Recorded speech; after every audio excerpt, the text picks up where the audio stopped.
invited on Scott Weir. Scott Weir is the founder of a company called Pillow Partners. He's been involved in property for years. Thank you, Mark, and welcome to everyone this evening. So really interesting times, and I hope to share some nuggets and some perhaps opportunities that are going to come out of this, and a little bit of positivity because we know the negativity. So let's make some opportunities. So yeah, I've been pretty much in property as long as I can remember, Mark. I bought my first property when I was 17. That sounds impressive, but in 1997 they were a lot cheaper than they are now. I'd be really interested to find out from your eyes, your team, what are sort of the things that you've seen them doing? What are the sort of been the levels that you guys have been going to be creative with your marketing? See if we can pick out anything.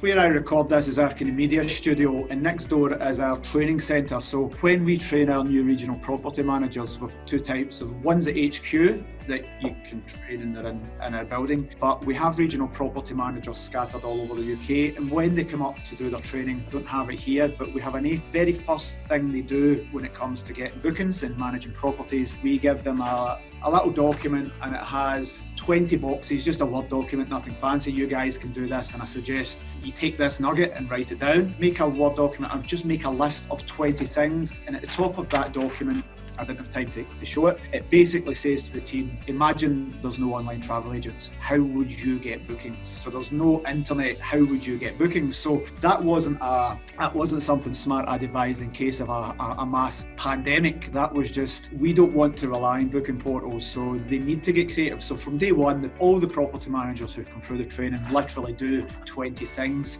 and each area is different. So they come up with creative things that don't work, but of all the property managers, there's probably 10, 15 things that everyone independently comes up with. The first thing I would say for that is it's a lot of work to get direct bookings. We said it's proactive, and it's nice and easy to list a property on the booking portals, and you know what, your channel manager will sync it, but it's physical work, so it isn't as easy as saying I want direct bookings. Don't be scared of promoting yourself at a time like this.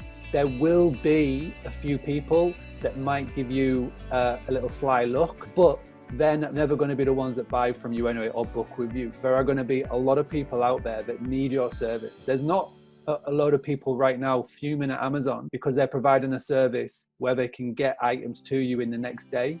So why should there be people fuming at you because you can provide a service and accommodation for those that need it? And Scott's example is fantastic, and I massively encourage everybody, stop blaming people for your current situation and start being proactive in how you can turn it around and actually make this into a positive for you. There will be some support from businesses on this.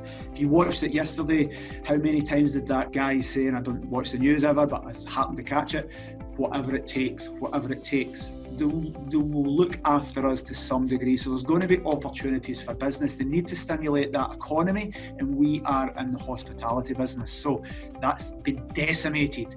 There will be support there.